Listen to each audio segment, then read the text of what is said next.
អ៊ុយក្រែនបានក្លាយជាប្រទេសនាំចេញសព្វវុធជាសកលបើទោះជាប្រទេសមួយត្រូវបានឈ្លានពាននិងស្ថិតក្រោមការឡោមព័ទ្ធក៏ដោយត្រឡប់ទៅឆ្នាំ2007 BTR 3E1 គឺជាកំណែអាប់ដេតរបស់ BTR 3U ពី Kakio Morozov Machine Building Design BUA របស់ប្រទេសអ៊ុយក្រែន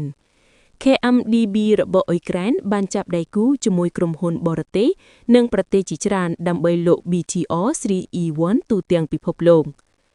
ប្រទេសថៃដែលជាប្រទេសសំខាន់មួយនៅ Indo-Pacific បានបញ្ជាយ៉ាងហោចណាស់រថពាយដែកចំនួន96គ្រឿងក្នុងឆ្នាំ2007ហើយបានទទួលការបញ្ជាទិញនោះក្នុងឆ្នាំ2009ដំទីក្រុងបាងកកបានបញ្ជាទិញ200គ្រឿងបន្ថែមទៀតស្វែងយល់អំពីលក្ខណៈពិសេសរបស់រថពាយដែក BTR 3E1 ផលិតនៅឆ្នាំ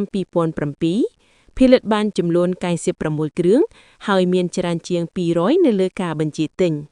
មានប្រវែងរបស់រថពាយដែក 25.1 ហ្វីតឬ 7.65 ម៉ែត្រទម្ងន់សរុបត្រៀមប្រយុទ្ធ 361,500 ផោនឬ 164,000 គីឡូក្រាមបំពាក់លើរថពាយដែកកង8ប្រភេទកងកៅស៊ូប្រើប្រាស់ម៉ាស៊ីនប្រភេទ Dude BF6M1015 Diesel មានកម្លាំង326សេះឬ MTU ល្បឿនរបស់រថពាយដែកនេះ59ម៉ាយក្នុង1ម៉ោងឬ95គីឡូម៉ែត្រក្នុង1ម៉ោងវាមានជាមួយនឹងស្លាបច្រាក់ទឹកនៅខាងក្រោយសម្រាប់ជំរុញទឹកពេលបើកបរលើទឹកវាអាចប្រតិបត្តិការបានរហូតដល់528ម៉ាយឬ850គីឡូម៉ែត្រលើផ្លូវជាតិគ្រឿងសព្វវុធវាបំពាក់កាំភ្លើងស្វ័យប្រវត្តិ ZTM3 ទំហំ30មីលមួយដាំមានគ្រាប់350គ្រាប់កាំភ្លើងយួន 7.62 mm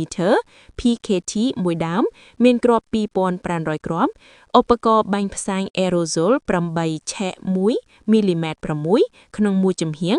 និងជម្រករបស់ 30 mil Automatic Grenade Launcher AGL ឬ ATGM Launcher ដូចជា Berry V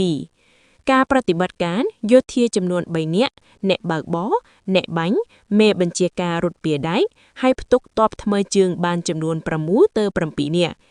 BTR 3E1 គឺជាថាសសំខាន់របស់កងទ័ពភូមិន្ទ្រាមថៃវាគឺជារថពាយដែក APC ដែលមានកង់8គ្រាប់ប្រព័ន្ធនេះផ្ដល់ការការពារសំខាន់រួមទាំងការដឹកជញ្ជូនទ័ពថ្មើរជើងនិងសម្រាប់គាំទ្រថ្មើរជើងទៀតដោយសារតែភាពចល័តនិងគ្រឿងពាយដែករបស់វាបម្រើនៅតួនាទីប្រយុទ្ធជាច្រើនរួមទាំងការលុបលន់លំរថពាយដែកនេះគឺដើរតួយ៉ាងសំខាន់សម្រាប់ការឈ្លានពានព្រំដែនរបស់កម្ពុជា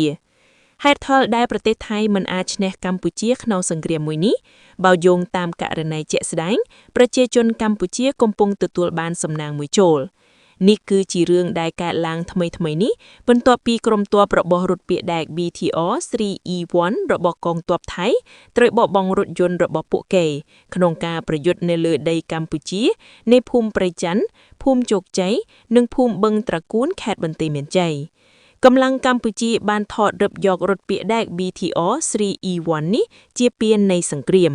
យោងតាម Defense Block នេះគឺជាការបាត់បង់រថពាយដែកយោធាសំខាន់របស់កងទ័ពថៃលើកដំបូងក្នុងសង្គ្រាមចំណែកមន្ត្រីថៃវិញបានបដិសេធថារថពាយដែក BTR 3E1 ដែលចោទប្រកាន់នោះមិនត្រូវបានស្ត្រីកម្ពុជាចាប់ចិត្តបានទេថ្នាក់លេខដឹកនាំយោធារបស់ប្រទេសថៃបានមីតូថារថយន្តដែលជាប់គាំងនោះជាប់នៅក្នុងប្រតិបត្តិការប្រយុទ្ធនៅតាមព្រំដែនហើយចុងក្រោយកងកម្លាំង RTA បានរកឃើញវឹងហាយហេតុអ្វីបានជាប្រទេសថៃមិនអាចឈ្នះកម្ពុជាក្នុងសង្គ្រាមមួយនេះ